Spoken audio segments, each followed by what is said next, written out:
Gifted करताना blood relation मध्येच केलं जातं का? मला आता माझी प्रॉपर्टी आहे, मी ती कोणालाही द्यायची असं मी ठरवलं तर मी कोणालाही बक्षीसपत्र करू शकतो का? आता विलच्या बाबतीत असं विचारलं जातं की त्याचं रजिस्ट्रेशन कंपल्सरी आहे का?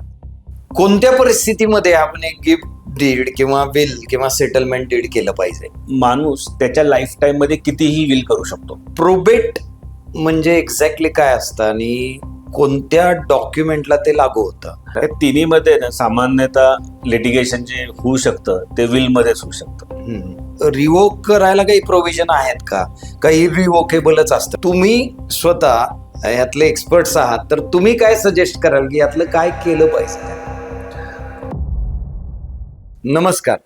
आपल्या मृत्यूनंतर आपल्या वारसांमध्ये आपल्या संपत्तीमुळे कुठलेही वाद निर्माण होऊ नयेत किंवा त्यांच्यात कुठल्या कोर्ट केसेस होऊ नयेत असं जर आपणास वाटत असेल तर आपण ॲडव्होकेट कमलेश पिसाळ सरांबरोबर हा जो पॉडकास्ट केलेला आहे, फक्त 30 मिनिटाचा पॉडकास्ट, ज्याच्यामध्ये आपण गिफ्ट डीड, विल आणि सेटलमेंट डीड याच्याबद्दल सविस्तर चर्चा केलेली आहे, ज्याचा फायदा तुम्हाला या सगळ्या गोष्टींमधून मार्ग काढण्यासाठी निश्चित होऊ शकतो. तर आवर्जून पहा, आपल्या जवळच्यांनाही शेअर करा, लाईक करा, कमेंट करा, सबस्क्राईब करा. सर्वसामान्यपणे आपण हिंदी सिनेमामध्ये पाहतो की वडील किंवा मोठ्या व्यक्तीचं निधन झाल्यानंतर वकील येतात आणि एक विल वाचून दाखवतात आणि त्याच्याप्रमाणे काहीतरी वाटणी झालेली असते किंवा वडिलांच्या इच्छेप्रमाणे काहीतरी कोणाला तरी दिलेलं असतं, कोणाला मिळत नाही आणि हे सगळं हिंदी सिनेमापुरतंच मर्यादित राहतं.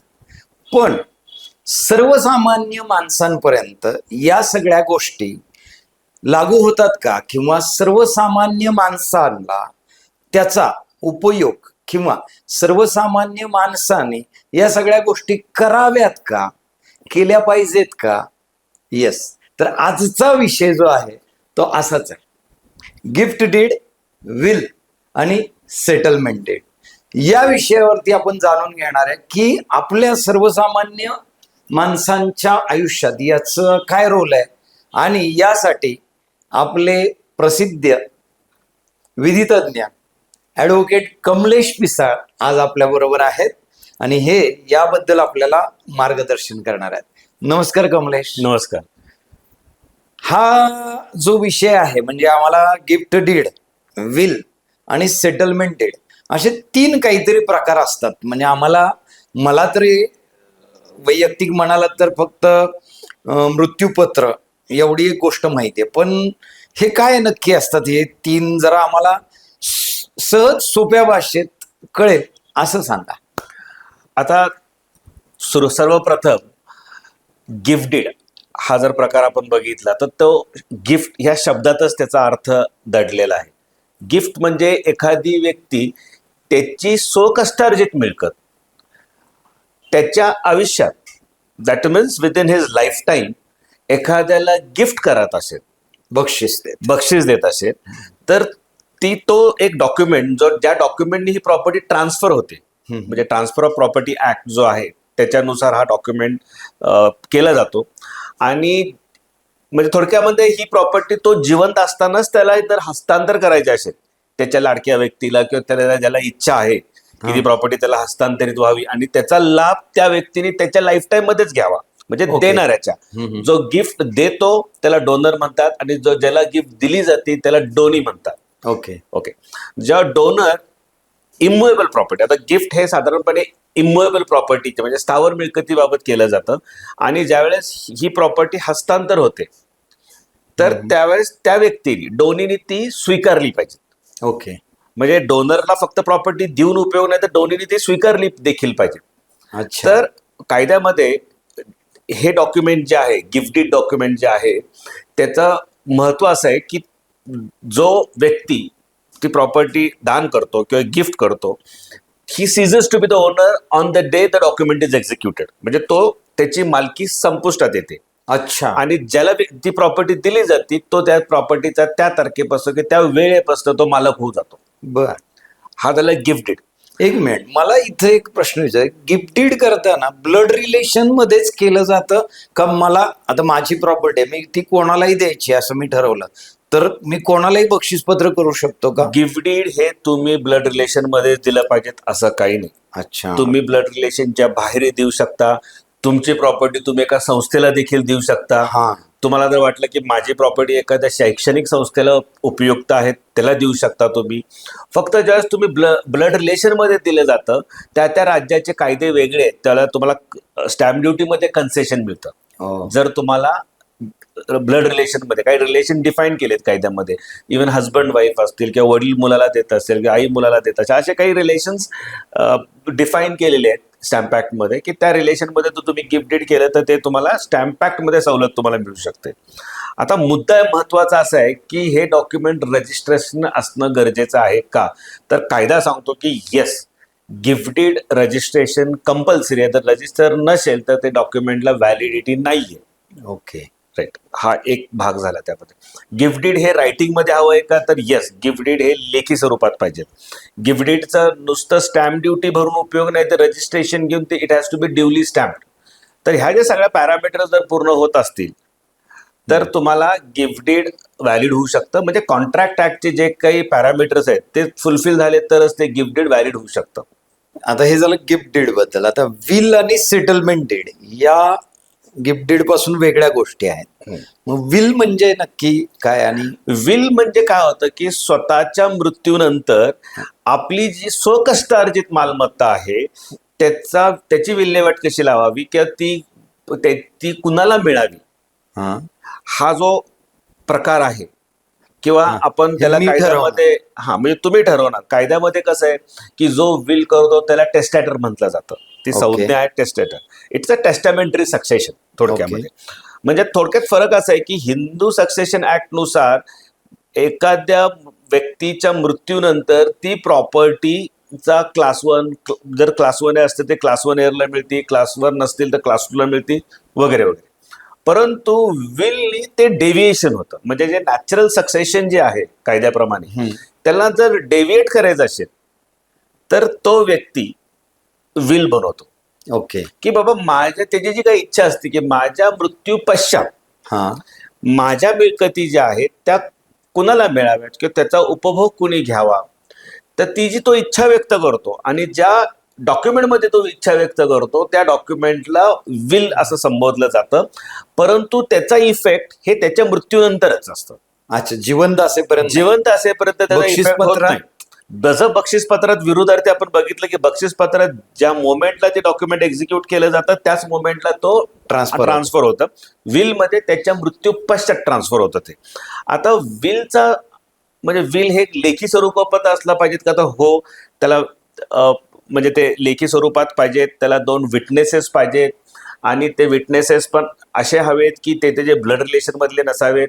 असे बरेच कायद्यामध्ये त्याचे जे म्हणजे काय म्हणू त्याला पॅरामीटर्स दिलेले आहेत. आणि फार महत्वाचं आहे, विटनेस हे फार महत्वाच्या व्यक्ती मानले जातात विलच्या बाबतीत. अच्छा. कारण त्या विटनेस म्हणजे जो टेस्टॅटर असतो, जो इच्छा व्यक्त करतो, त्याच्या प्रेझन्समध्ये त्या विटनेसनी सह्या केल्या पाहिजे. 2 कमीत कमी विटनेस कायद्यात अभिप्रेत आहेत. 2 विटनेसनी त्याच्या प्रेझन्समध्ये सह्या केल्या पाहिजेत आणि म्हणजे टेस्टेटरच्या प्रेझन्समध्ये, आणि टेस्टेटरच्या प्रेझन्समध्ये त्यांनी सह्या केल्या पाहिजेत. ओके. हा. आता काही केसमध्ये असं पण विचारलं जातं की डॉक्टरांचं सर्टिफिकेट आवश्यक आहे का? तर कायद्यामध्ये असं मॅन्डेटरी नाही, पण त्याची इव्हिडेन्शियल व्हॅल्यू वाढवण्यासाठी की बाबा जो टेस्टेटर आहे की जो व्यक्ती मृत्यूपत्र करून ठेवतो तो mentally whether he is sound to make a will, हे जर म्हणजे जाणण्यासाठी किंवा भविष्यात नंतर अडचण येऊ नये किंवा कुणी चॅलेंज केलं तर तो mentally he was not in a sound mind किंवा थोडासा तो खूपच फिबल होता, खूप आजारी असल्यामुळे त्याला तो जे काही विल करतो ते त्याला कळत नव्हतं, असं काही प्रकार घडू नये म्हणून त्याला डॉक्टरचं सर्टिफिकेट असणं आवश्यक आहे. एक. आता विलच्या बाबतीत असं विचारलं जातं की त्याचं रजिस्ट्रेशन कंपल्सरी आहे का? एक्झॅक्टली, मी आता ते. परंतु विलच्या बाबतीत कायद्यामध्ये रजिस्ट्रेशन कंपल्सरी नाहीये. अच्छा. हा, म्हणजे तुम्ही एका साध्या कागदावर पण एक विल करू शकता. त्याला फक्त 2 विटनेसेस, मगाशी मी असं सांगितलं की 2 विटनेसेसची आवश्यकता आहे. पण रजिस्ट्रेशन असलं तर त्याच्या फायदे अनेक आहेत की फायदे म्हणण्यापेक्षा काय की ते जे इव्हिडन्शियल व्हॅल्यू म्हणतो आपण काय ऑथेंटिसिटी ऑथेंटिसिटी इव्हिडन्शियल व्हॅल्यू ते त्याला जास्त वाढते. वाढती त्याच्यामुळे. एक मिनिट, मग तुम्ही आता मग म्हणला की स्वकमाईतली जी काही आहे त्याच्याबद्दल आणि वाडवडील अर्जित जे मला मिळालेलं आहे त्याच्याबद्दल पण मी विल करू शकतो का?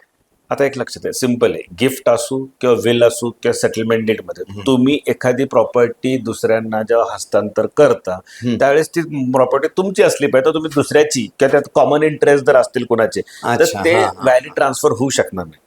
म्हणजे हा. तुमची ती स्वकष्टार्जित तरी असली पाहिजेत किंवा जरी वडलोपार्जित आली असली तरी ती तुमची डिफाईन्ड असली पाहिजे. करेक्ट. किंवा म्हणजे ती वडिलांची आली आहे, तुमच्यात पार्टिशन झालं, ती तुमच्या शेअरला आली आहे, Okay. तीच प्रॉपर्टी तुम्ही आयदर गिफ्ट तरी करू शकता किंवा विल तरी करू शकता. येस. आणि सेटलमेंट डीड म्हणजे मग काय? आता हा एक मधला पर्याय आहे. आपण जसं बघितलं की विलचा इफेक्ट मृत्यूनंतर होतो, गिफ्टचा उपयोग तुमच्या तुमच्या लाईफटाईम मध्येच त्याचे ट्रान्सफर होतात. आणि आता असं होतं कधी कधी की तुम्ही एखादी प्रॉपर्टी गिफ्ट करता, गिफ्ट केल्यानंतर तुम्हाला त्याचा कंट्रोल निघून जातो. बरोबर. पण एखाद्या व्यक्तीला त्याच्या लाईफटाईम मध्ये प्रॉपर्टीचा कंट्रोल पण हवाय आणि हा. मृत्यूनंतर मात्र ती प्रॉपर्टी ए व्यक्तीला गेली पाहिजे अशी त्याची जर इच्छा असेल हा. किंवा त्याच्या अनेक प्रॉपर्टीज असतील आणि त्याचे अनेक त्याचे जे काही वारस असतील तर तो ठरवू शकतो की बाबा एवढी ही मिळकत ए ला गेली, ही मिळकत बी ला दिली, ही मिळकत सी ला दिली, ही मिळकत डी ला दिली, हा प्रकार. आणि त्यातली ए आणि बी मिळकत माझ्या लाईफ टाईम मध्ये माझ्या कंट्रोलमध्ये राहील.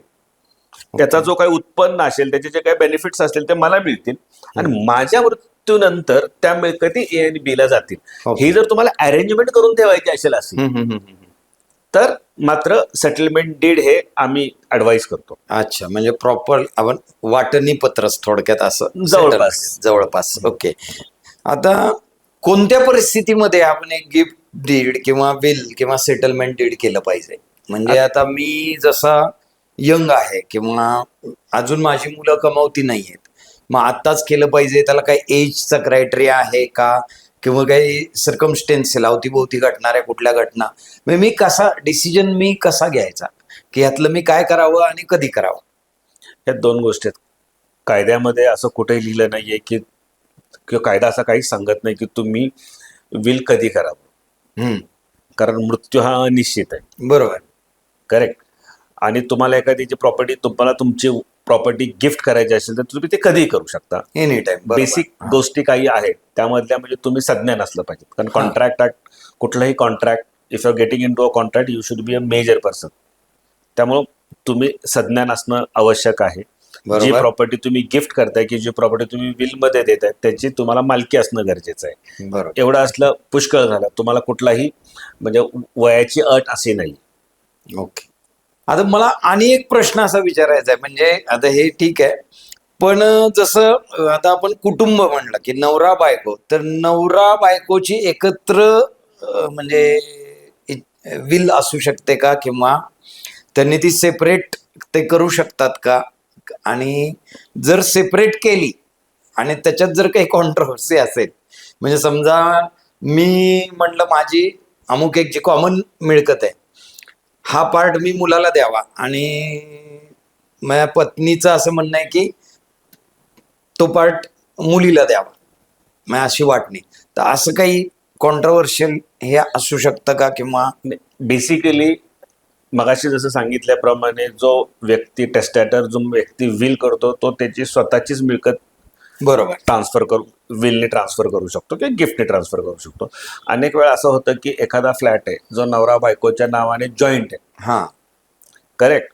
नवऱ्याची इच्छा असती की ती त्याचा जो काही हिस्सा आहे तो मुलीला द्यावा, आईची इच्छा असती मुलाला द्यावा. हो. आणि त्या केसमध्ये जॉईंट विल असा कुठलाही प्रकार नाहीये. अच्छा. परंतु पत्नी आपलं वेगळं विल करू शकते, नवरा आपला वेगळं विल करू शकतो. त्यामध्ये तो काय विलने देऊ शकतो तर माझा जो काही समायिकात हिस्सा आहे, ओके, सपोज 1/2 हिस्सा आहे त्याचा त्या फ्लॅटमध्ये, तो 1/2 हिस्साबाबत तो he can bequeath that to his whosoever he wishes to.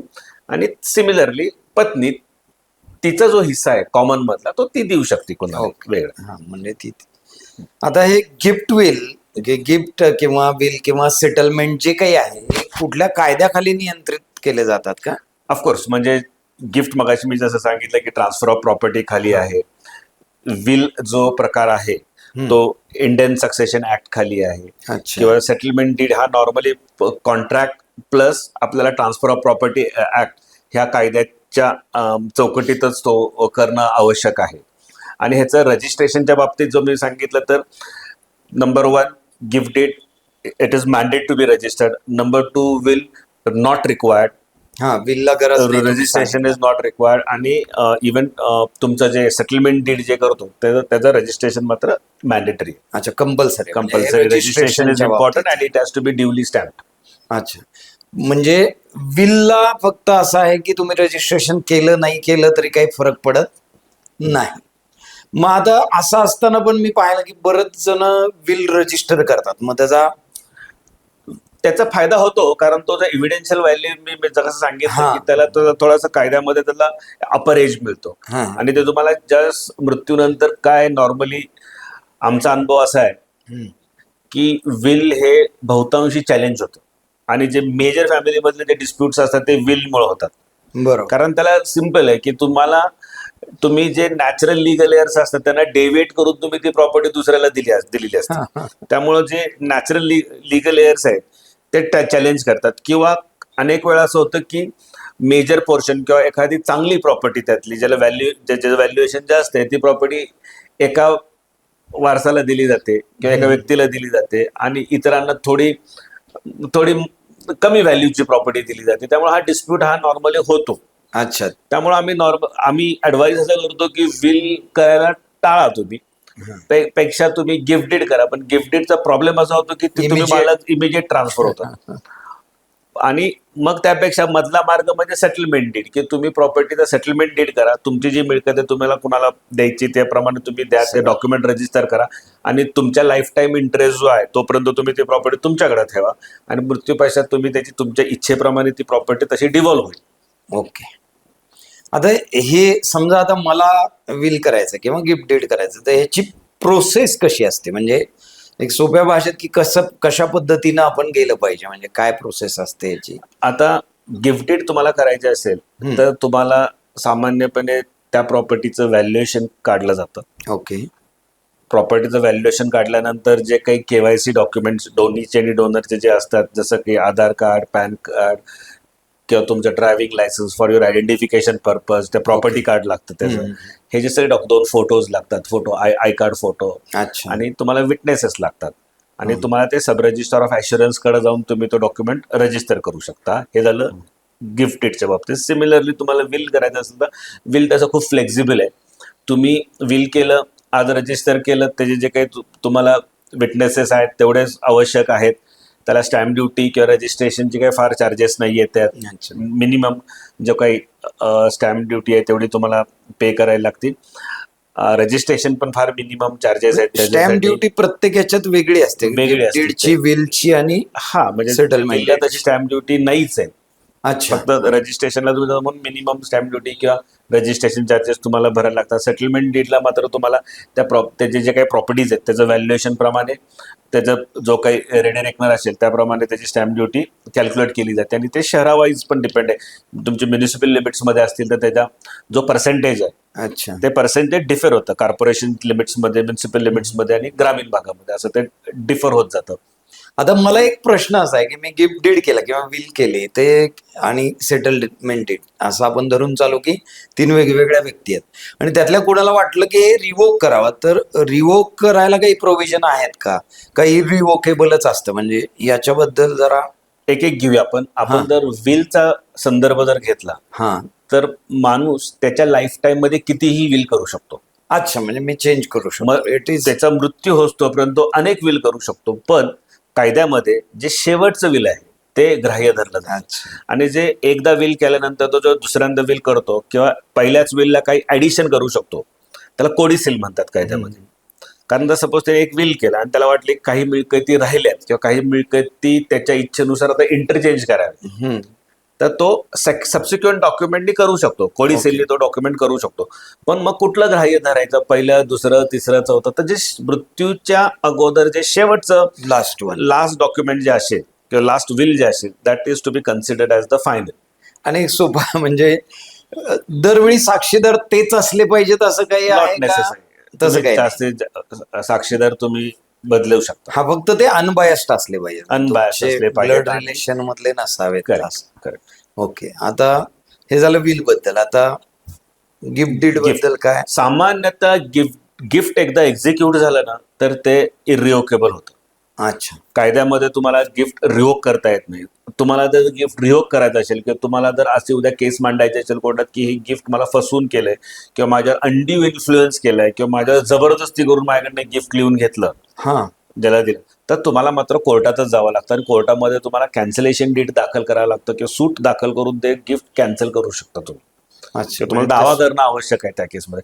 परंतु अलीकडेच सुप्रीम कोर्टने एक निवाडा दिलाय की पालकांनी जर आपल्या वारसांना एखादी प्रॉपर्टी गिफ्टने दिली असेल आणि हा. त्या गिफ्टमध्ये एक्सप्रेसली किंवा इम्प्लाइडली असा उल्लेख असेल की ही प्रॉपर्टी मी तुला गिफ्ट देतो आणि गिफ्ट देताना तू मी किंवा माझ्या पत्नीचा, आई वडिलांचा हा. तू सांभाळ करण्याचा ओके.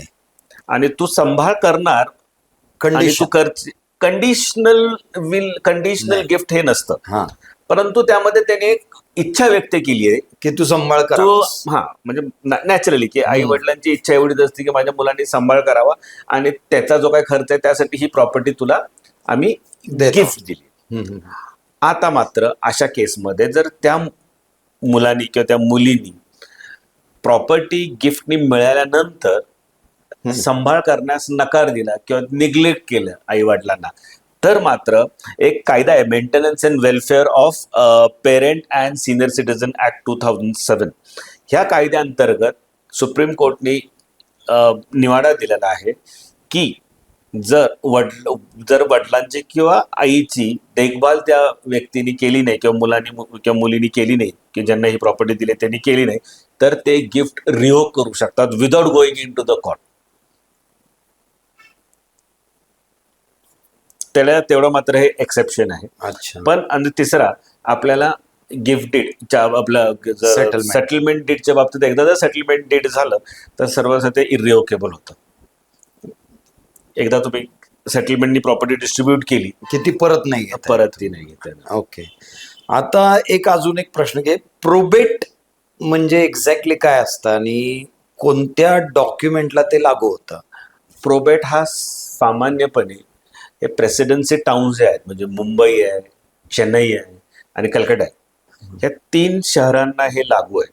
म्हणजे प्रोबेटचा साधा आणि सोपा अर्थ म्हणजे विल केल्यानंतर त्याचं सर्टिफिकेशन की विल हे ऑथेंटिक आहे का, जेन्युइन आहे का, ते सर्टिफाय करण्याचा पॉवर्स हे टेस्टामेंटरी कोर्टला आहे. म्हणजे ह्या 3 शहरामध्ये ते तुम्हाला सर्टिफाय करून घ्यावं लागतं आणि ते सर्टिफाय करून घेतल्यानंतरच त्याचा इफेक्ट रेव्हेन्यू रेकॉर्ड्सला येऊ शकतो.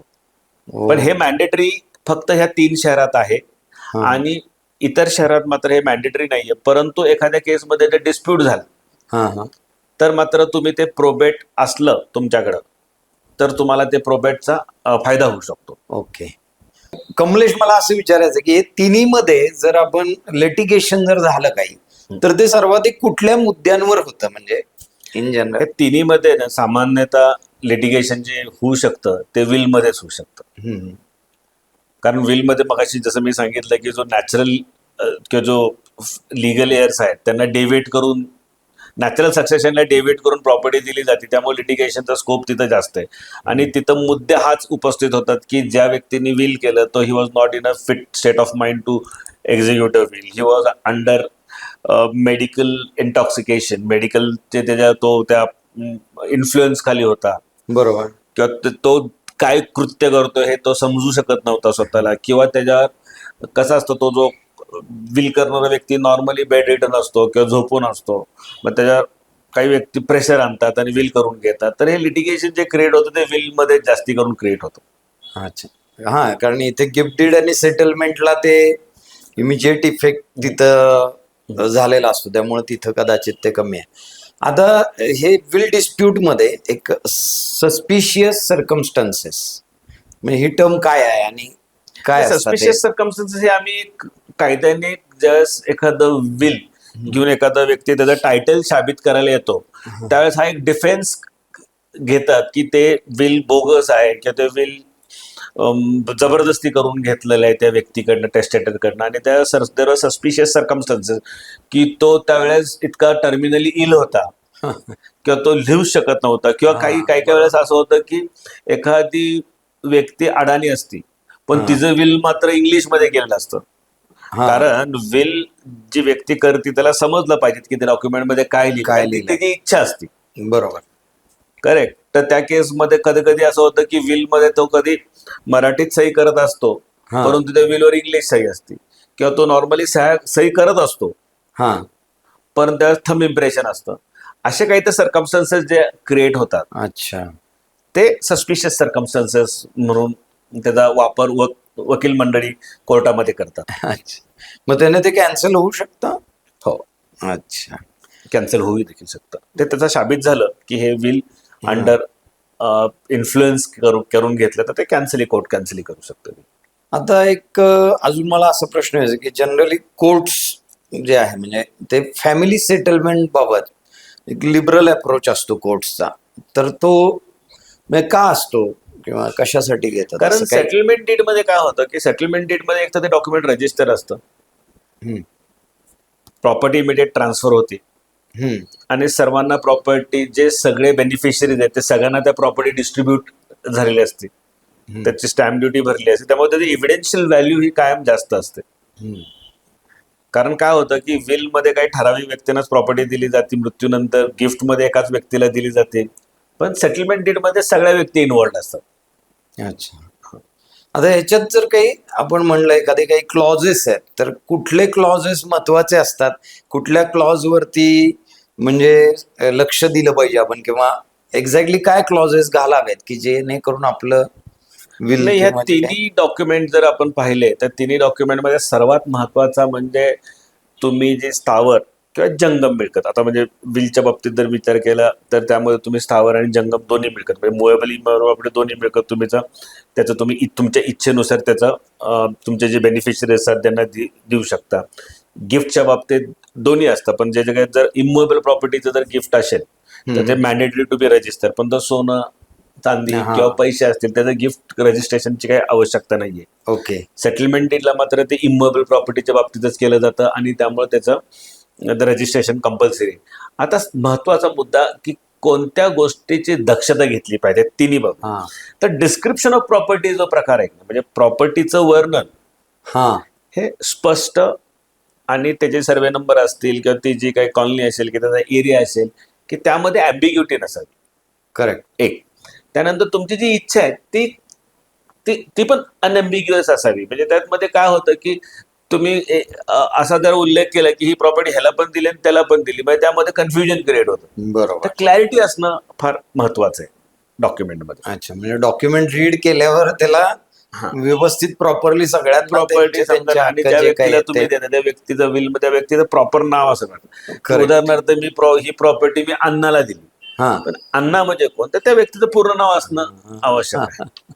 आता कमलेश, या सगळ्या चर्चेनंतर मला असं विचारायचं की सर्वसामान्य माणूस जो आहे तर त्याला जर यातलं काही करायचं तर तुम्ही स्वतः यातले एक्सपर्ट्स आहात, तर तुम्ही काय सजेस्ट कराल की यातलं काय केलं पाहिजे त्याने? खरं तर जो व्यक्ती त्या मिळकतीचा मालक आहे त्याची इच्छा सर्वात महत्वाची. बरोबर. की त्याला ती मिळकत त्याच्या लाईफ टाईम मध्येच हँडओव्हर करायची आहे का किंवा ट्रान्सफर करायची आहे का, एक. नंबर 2, त्याला ती मिळकत त्याच्या मृत्यू पश्चात कशी बेनिफिशियल कशी मिळावी अशी इच्छा असेल तर मग काय करायचं. आणि दोन्ही मधला मार्ग असेल की लाईफ टाईम मध्ये कंट्रोल पण असला पाहिजे मिळकतींवर आणि त्याच्या मृत्यू पश्चात ती मिळकत त्याच्या कुठल्या जे काही इच्छा असेल त्या व्यक्तीला गेली पाहिजे. तर मी असं सजेस्ट करीन की सर्वात जर फॅमिलीमध्ये हार्मनी आणि पीस अनडिस्प्युटेड इश्यू असतील आणि तुमचे रिलेशन सगळ्यांचे तर मेंटेन चांगले राहावेत अशी इच्छा असेल तर सगळ्यात चांगला ऑप्शन फॅमिली सेटलमेंट डीड. अच्छा, म्हणजे त्यामध्ये डिस्प्यूट होत नाही. बरोबर. क्लिअर कट तुम्हाला तुमच्या लाईफ टाइम मध्ये त्या प्रॉपर्टी सगळा त्या control. व्यक्तीच्या कंट्रोलमध्ये असल्या तर तुम्हाला पण नॅचरली तेवढी व्हॅल्यू रिस्पेक्ट. ह्या सगळ्या मिळू शकतात खरंय. आणि फॅमिलीमध्ये एक हार्मनी निर्माण होऊ शकते. तर तो डॉक्युमेंट सर्वात माझ्या मते सेफ आहे आणि त्याचा तो रजिस्टर्ड डॉक्युमेंट असल्यामुळं त्याचं व्हॅलिडिटी जास्त आहे आणि त्यामध्ये अँबिग्युटी कमी असते. अच्छा, गिफ्ट डीड, विल आणि सेटलमेंट डीड अत्यंत सहज सुंदर शब्दात याची माहिती आज आपल्याला कमलेशने दिलेली आहे आणि अत्यंत म्हणजे जे काही माझ्या तरी पुरते जे काही डोक्यामध्ये संभ्रम होते हे बऱ्यापैकी सगळे दूर झालेत.